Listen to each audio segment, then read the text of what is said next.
Ayenkwa amanwense mu kakra o mampanyini dada ye onokure ya ejina tu franka wandisi amanyoko ne di mu opanyini John Dramani Mahama wode nsem watu dwetire se Ghana ban yi ya mampanyini na nadodan Akuffo-Addo edi animu no sese ka me yesa aban no wo yelala sulala wo siresire ska sanse watena se ya ma mamuo no asa de ahwete ya chia wo yele hwenye ye de wo so ya ne se obena mamanfo amaso no wasese ska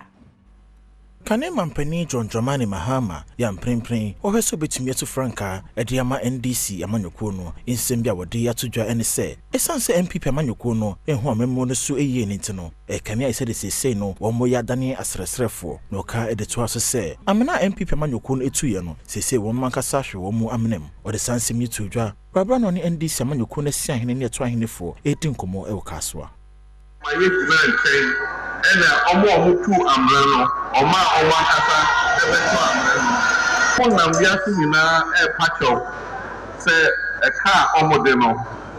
omo pancho omo they can say finance minister of China the omo ka 1.7 billion of a se yampa kamenche Paris Club or se yampa ya pensioners a omo de omusika ye ya omukwaje omahome omusika omode ma omo se omukwato esi ndi kakaka and omode top government bonds and then abanse yetimi ntia mo bonds no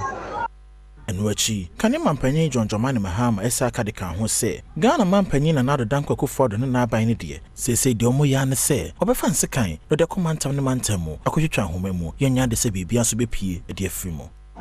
blade cutting, sword cutting, scissors cutting, knife cutting. Mokai election time, president call home. Also for sword cutting. And now he no bisa me say, again cutting. A blade cutting and I said knife cutting and now sword cutting and I said hey. Also because mo abeka ye hu hwe.